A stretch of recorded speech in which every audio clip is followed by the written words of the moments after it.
तक पेपर कठिन नहीं आता ना, तब तक आप पास नहीं होगे। पेपर अगर आसान आया है तो वो आपके लिए आसान है, तो वो हर एक व्यक्ति के लिए आसान है। सबका नुकसान है, यहाँ पे बहुत ज्यादा नुकसान है सबका। आपकी मेहनत बर्बाद कर रहा है व्यापम। देखो 10 रुपए में 11 वस्तुएं खरीद कर 11 रुपए में 10 वस्तुएं बेच रहा है ना? 10 वस्तुएं बेच रहा है। 10 रुपए में 11 वस्तुएं खरीद रहा है और 11 रुपए में 10 वस्तुएं बेच रहा है। तो आप एक बात बताओ, ये जो मात्राएं है ना, ये मात्राएं बराबर करनी पड़ती है, इसमें मात्राएं बराबर करनी पड़ती है। तो आप बताओ, इन मात्राओं को बराबर कर लो। इस 10 का मल्टीप्लाई ऊपर कर लो, इस 11 का मल्टीप्लाई नीचे कर लो। आप देखेंगे यहाँ पे कि 10 धाम कितना आएगा, यहाँ पर यह आएगा 100 रुपया। 100 रुपया आएगा। और ये क्या आएगा, 11 × 11 यानी कि 121 रुपया। 121 रुपया यानी कि 100 का सामान 121 में बेचा, 21 रुपए का फायदा हुआ, वो भी 100 पे। तो कितना परसेंट का है आप बताइए, 21% का लाभ हुआ यहाँ पे। तो 21% आपका करेक्ट आंसर होगा। छठा सवाल हम देखते हैं यहाँ पे। देखो एक सवाल है 144 पेन 144 पेन बेचने पर 6 पेन के विक्रय मूल्य के बराबर हानि हुई। 6 पेन के विक्रय मूल्य के बराबर हानि हुई। विक्रय मूल्य के बराबर हानि हुई।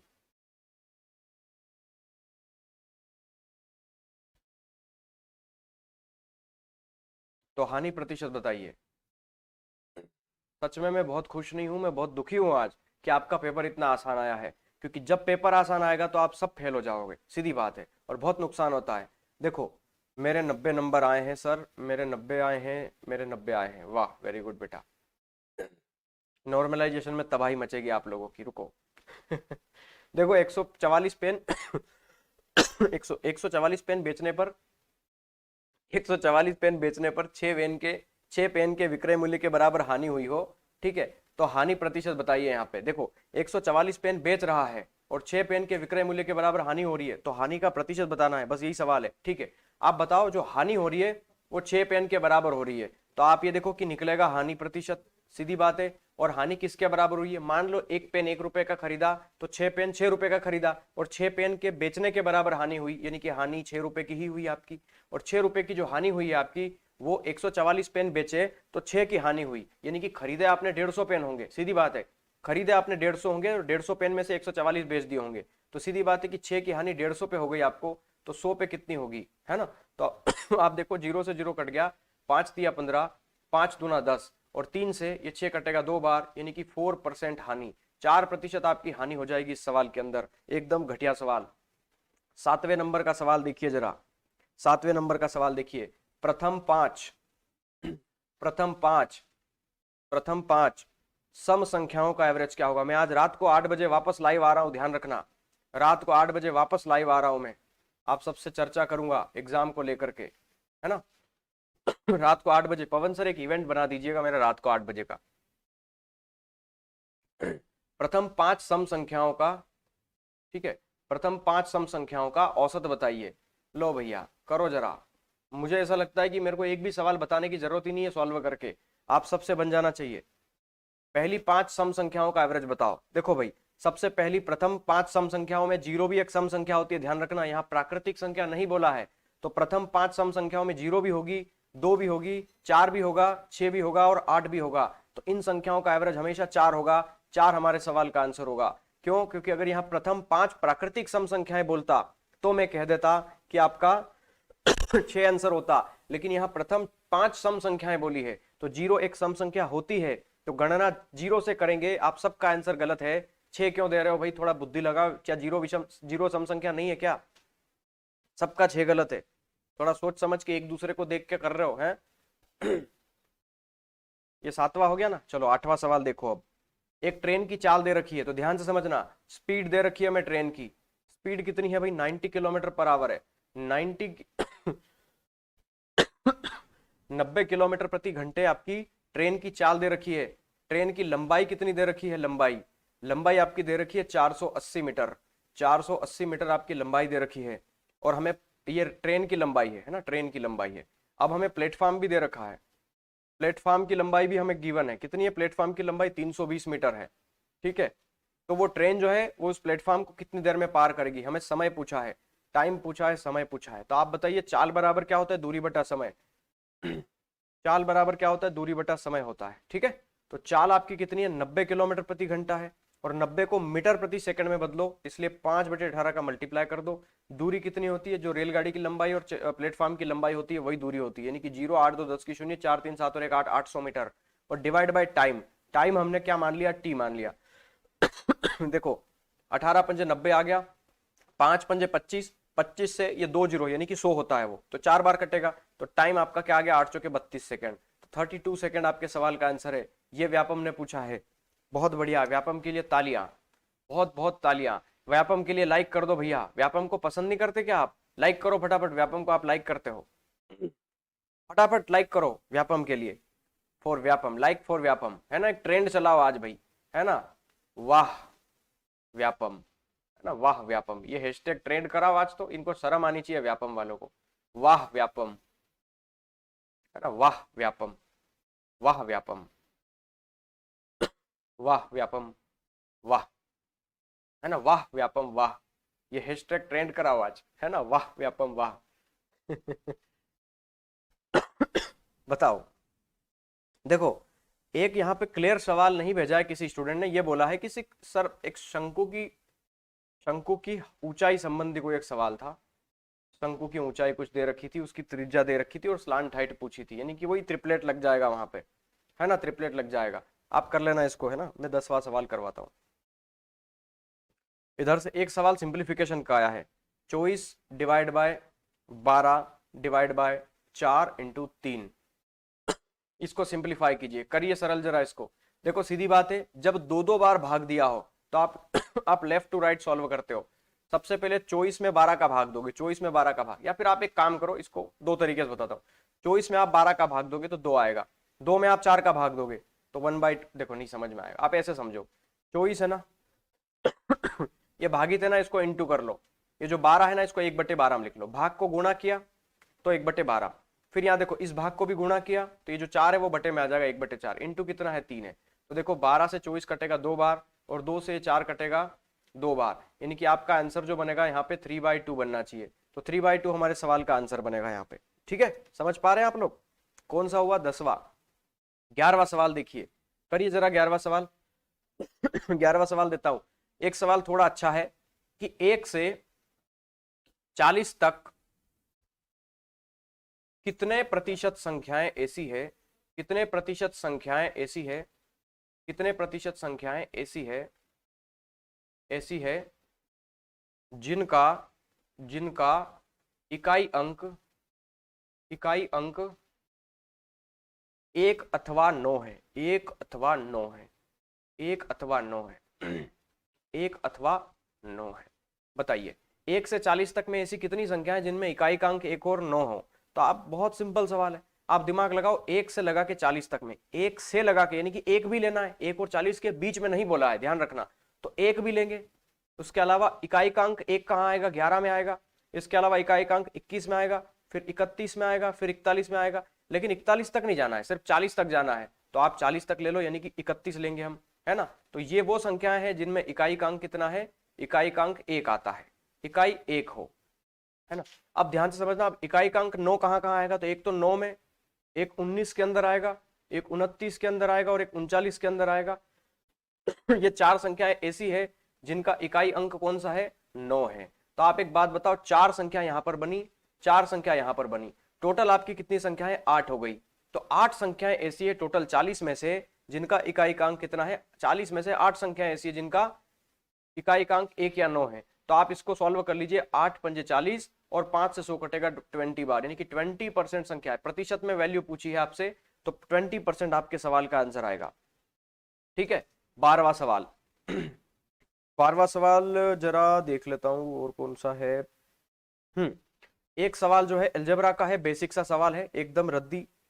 x की पावर 4 प्लस 1 अपॉन x की पावर 4 बराबर कितना है, 322 है।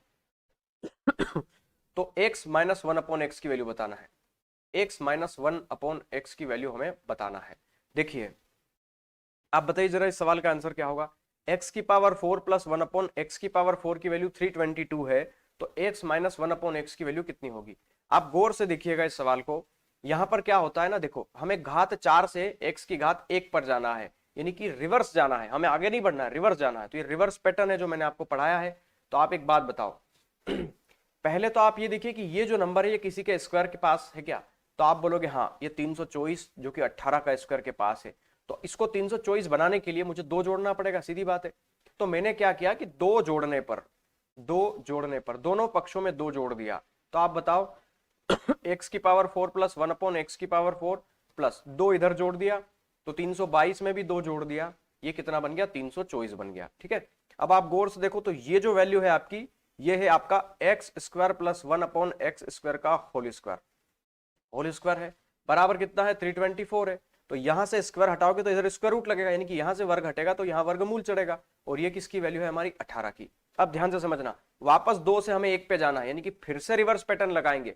लेकिन एक बात ध्यान रखना कि इस 18 के नजदीक ऐसी कौन सी संख्या है जो स्क्वायर है? तो आप जानते हो 16 है, तो 18 से 16 लाने के लिए मुझे 2 घटाना पड़ेगा। अब तो आप एक बात बताओ, दोनों पक्षों में अब क्या करेंगे? 2 घटाने पर। तो अब जब आप 2 घटाओगे तो इधर से भी 2 घटेगा, यानी कि x square plus 1 upon x square में से भी 2 घटा, और इधर 18 में से भी 2 घटेगा, यानी कि ये वैल्यू आपकी कितनी बनेगी? 16 बनेगी। तो आप ये देखिए कि ये बनेगा आपका x माइनस 1 अपॉन एक्स का होल स्क्वायर, और ये बनेगा यहाँ पे 16। यहाँ से स्क्वायर हटेगा, यहाँ से स्क्वायर हटेगा, तो यहाँ स्क्वायर रूट लगेगा। रूट 16 क्या होता है? 4 का स्क्वायर। तो x माइनस 1 अपॉन एक्स की वैल्यू हमें पूछी थी, तो ये हमारा आंसर कितना आ गया? 4 आ गया। ये मैंने आपको पूरा बेसिक से परंपरागत विधि तरीके से सॉल्व करके बताया है, ताकि आप में से हर एक प्राणी समझ पाए, वरना इसको इतना करने की जरूरत नहीं है, आपको दिमाग लगाना पड़ेगा। ध्यान से समझना, सबसे पहले हमें इसको आधा करना पड़ता है। तो आप बताओ 4 से मुझे 2 घात पे आना है, तो पी स्क्वायर प्लस 2 हुआ है डेफिनेटली। देखो यार मैं आपको डायरेक्ट बताता हूं, अगर x प्लस 1 अपॉन एक्स की वैल्यू दे रखी है p के बराबर, तो x square plus 1 upon x square की वैल्यू कितनी होगी? P square minus 2। तो आप बताइए पी स्क्वायर प्लस 2 बनेगी। तो आप ये देखो कि अगर मुझे रिवर्स आना है तो 2 घटाना पड़ेगा, है ना? 2 घटाना पड़ेगा जोड़ करके। तो आपको, चलो अभी आपके आधे लोगों के तो समझ में ही नहीं आएगा मैं क्या बोल रहा हूं, ठीक है? ये बेसिक है इसका, ये समझ लो। अभी 13वां सवाल करवाता हूं आपके, और ठीक है, इधर से हो गया। अब और बाकी के सवाल देखो, अब गौर से देखो। एक बेसिक सवाल आया है एकदम सिंप्लीफिकेशन का, ठीक है? हाँ, एकदम बेसिक सवाल आया है, 0.343434 और ये ऐसे करके है, इसको सरल कीजिए। देखो ये एकदम घटिया सवाल है। सीधी बात है कि अगर ये सवाल हमें दे रखा है तो आप ये जानते हो कि यहाँ पर कौन सा नंबर रिपीट हो रहा है? 343434। तो ये 34 के ऊपर क्या आ गया? बार आ गया। तो ये बार बेस्ड क्वेश्चन है, तो आपको संख्या लिख लेनी है 34, और जितनी संख्या के ऊपर बार है उतने ही 9 लगाएंगे। तो 2 संख्याएं ऐसी है जिनके ऊपर बार है, तो 2 9 लगाएंगे। तो यही आपके सवाल का आंसर हो गया, 34 डिवाइड बाय 99। ये एकदम सरल सवाल था, है ना? ये बताइए 14 नंबर का सवाल। देखो एक सवाल ऐसा आया है कि प्रिंसिपल आपका 11,000 रुपए है। प्रिंसिपल आपका 11,000 रुपए है, रेट आपका कितना है भाई? 12.5% है। रेट आपका 12.5% है, और टाइम आपका 2 साल है। टाइम आपका क्या है? 2 साल है। आपसे CI और SI का अंतर पूछा है।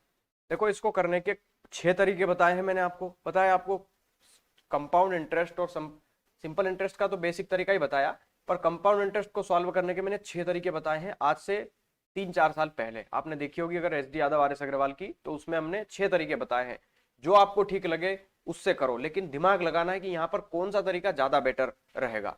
आप देखिए ट्री मेथड से थोड़ा कैलकुलेटिव हो जाएगा, क्योंकि 12.5% की वैल्यू 1/8 होती है, और 8 का भाग देंगे तो पॉइंट में आएगा, है ना? अब आप देखिए कि फिर मैं क्या कर सकता हूं, तो फिर मैं रेशो लगाऊंगा। आप ये देखिए कि रेट आप कितनी देर की 12.5% है, 12.5% है, जिसकी वैल्यू होती है 1/8। तो आप जानते हो कि 8 रुपए आपका क्या है? यह आपका प्रिंसिपल है। 8 रुपए आपका क्या है? प्रिंसिपल है। और 1 रुपए क्या है आपका? यह है कंपाउंड इंटरेस्ट है, वो भी 1 साल का। 1 साल का कंपाउंड इंटरेस्ट है। तो आप ये बताओ कि अगर ये प्रिंसिपल है और ये अमाउंट है ठीक है, ऐसे देखो, ट्री मेथड से समझो, ट्री मेथड से समझो आप। तो आप एक बात बताओ कि कोई राशि 1/8 हो गई। अब आप बताइए टाइम कितने साल है? 2 साल है। तो अगर जो प्रिंसिपल है ना आपका, वो 2 साल के लिए कैलकुलेट करना है मेरे को, तो मैंने क्या कर लिया कि माना जो प्रिंसिपल है ना हमारा, माना प्रिंसिपल, वो इस 8 को जितने साल दे रखा है उतनी ही घात मान लो। 8 दे रखा है, उसका टाइम 2 दे रखा है, तो 2 पावर मान लो, यानी कि प्रिंसिपल मान लिया मैंने 64 है, तो आप मान लीजिए कि 64 आपका क्या हो गया प्रिंसिपल। हमें कोई मतलब नहीं है कि 11,000 दे रखा है कि क्या दे रखा है। आप सवाल में यहां समझो, प्रिंसिपल अब मैंने अपने हिसाब से मान लिया है 64, तो 64 का 1/8 निकालना है जो कि 8 होता है। 64 का 1/8 ब्याज आएगा पहले साल जो कि 8 होता है, तो पहले साल 8 तो दूसरे साल भी 8, लेकिन इस 8 का भी 1/8 निकलेगा दूसरे साल के लिए, तो 8 का 1/8 निकाला तो ये 1 रुपया आया। और ध्यान रखना कि 2 साल का सिंपल इंटरेस्ट होता है 8 और 8 16, सिंपल इंटरेस्ट कितना होगा 8 + 8 यानी कि 16 रुपए, और कंपाउंड इंटरेस्ट कितना होगा 8 + 8 + 1 यानी कि 8 + 8 + 1 यानी कि 17 रुपए। हमें सीआई और एसआई का अंतर पूछा यानी कि एक की वैल्यू पूछी है, तो आप बताओ कि हमारे हिसाब से कंपाउंड इंटरेस्ट हमारे हिसाब से प्रिंसिपल कितना है 64 है, भाई साहब कह रहे 11,000 है, 64 की वैल्यू 11,000 है, तो हमें एक की वैल्यू निकालना है। तो कुछ नहीं करना, 11,000 में हमें क्या करना है 64 का डिवाइड करना है, यही आपका आंसर होगा। तो आप भाग दे दीजिएगा, ठीक है, मैं 4 से काट देता हूं 16 बार, और 4 से कट जाएगा ये 25 बार, ठीक है, 4 से कट जाएगा 25 बार, ये 100 है यहाँ पे। अब आप देखो यहाँ पे ठीक है, मल्टीप्लाई कर लो आप इसको, ये देखो कितना आएगा यहाँ पे, ये आएगा 0 5 5 2 7 और ये 2 2750 डिवाइड बाय 16। अब 16 का भाग इसमें आसानी से दे सकते हो आप, आंसर आ जाएगा 171.8 समथिंग समथिंग। देखो डेटा अगर आपने सही भेजा होगा तो आपका आंसर यही आएगा, लेकिन अगर आपने कुछ गलती भेजी होगी कि यहाँ 11,000 की जगह 12,000 लिखा हो या 15,000 लिखा हो तो आंसर वैसा आएगा। तो अकॉर्डिंग टू डेटा, है ना, इस डेटा के अनुसार इसका आंसर यही आएगा, ठीक है। चलो क्वेश्चन नंबर 15 अब देखिए आप गौर से। एक सवाल ऐसा आया है कि ए और बी किसी काम को 21 दिन में करते हैं, बी और सी किसी काम को 23 दिन में करते हैं, और सी और ए किसी काम को 27 दिन में करते हैं। तो बताइए ए प्लस बी प्लस सी उसे कितने कितने दिन में करेंगे। देखिए एक बात ध्यान रखना, जो स्टूडेंट केवल और केवल व्यापम की तैयारी करता है वो सवाल छोड़ के आया होगा ये, क्योंकि उसको एलसीएम लेने में बहुत तकलीफ आई होगी और बहुत डाटा कैलकुलेटिव आता है। आपको मैंने यूपीएसआई के सवाल सॉल्व कराए हैं, हालांकि इस बार यूपीएसआई के सवाल में इतना भयंकर डेटा पूछा गया है, व्यापम ने थोड़ा सा सबक लिया है वहां से, लेकिन ये फिर भी डेटा कैलकुलेटिव नहीं है, ठीक है, फिर भी कैलकुलेटिव कहेंगे इसको, मान सकते हैं अपन कि ये सवाल थोड़ा कैलकुलेटिव है आसान।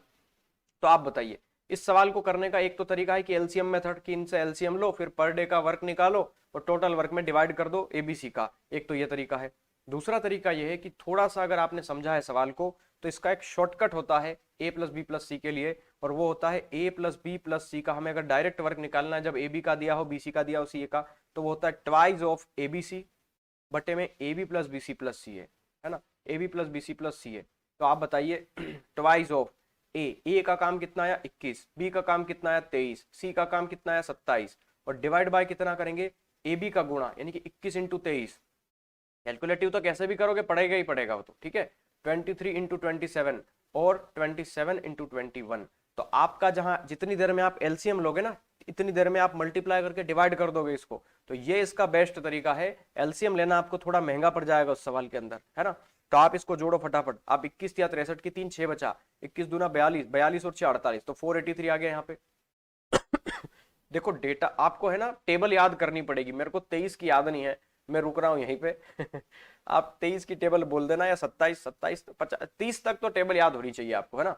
23 देखो जिसको टेबल याद होगी उसने समय में कर लिया होगा इसको, बाकी ने 5 10 10 मिनट भी इसमें बर्बाद कर दिया होगा। तो ये सवाल है इसको बेसिक तरीके से करने का, एलसीएम मेथड से तो हर व्यक्ति कर ही लेगा, पर आप इससे थोड़ा जल्दी कर पाएंगे अगर आप कैलकुलेशन जल्दी करते हैं। 27 × 23 कर लो फटाफट, 7 या 21 की 1 2 बचा, है ना, 3 दूना 6 और 2 8 बचा, 27 दूना कितना आएगा 54 आएगा, तो ये 1 आ गया, 8 4 12 की 2 5 और 1 6, यानी कि ये 621 आ गया यहाँ पे, प्लस 21 × 27 करो तो 27 × 21 करो तो ये कितना आएगा 7 एकम 7 7 दूना 14 आ गया, ठीक है, 2 दूनी 2 से 14 की 4 1 बचा, 2 दूनी 4 और 1 5 आ गया, तो ये कितना आएगा 7 या आएगा 8 या आएगा 6, यानी कि 6 8 7।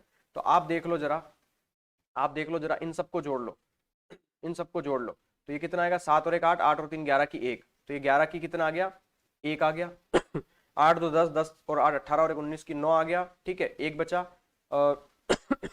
5 10 15 16 17, यानी कि 1791। तो आपको कुछ नहीं करना, जो ऊपर वैल्यू लिख रखी है उसको डिवाइड करना है 1791 में। अब आप देख रहे होंगे कि ये देखो 7 और 1 8 और 1 9 और ये 9, यानी कि 9 का डिविजिबल है, 9 से डिविजिबल होगा, तो आप 9 से उड़ाओ, 9 तिया 27, 9 एकम 9, 9 दूनी 18 होता है, यानी कि 8 बचा 89 हो गया, यानी कि 9 में 81 हो गया, 81 हो गया, तो ये 8 बचा 9 में 81, 199 आ गया। ठीक है, अब 199 किससे कट रहा है, 21 से कट रहा है कि 23 से कट रहा है। आप देख लो अब कितना आसान है भाई, 2 गुणा 21 गुणा 23 बटे 199, तो आप इसको जल्दी कर पाएंगे, आप इसको जल्दी कर पाएंगे, है ना। या फिर आप मल्टीप्लाई करके भी आप 199 से भाग दे सकते हो, तो जो भी अप्रोक्सीमेटली आए आपका आंसर ये आ जाएगा। ठीक है, तो देखो 23 से नहीं कटेगा,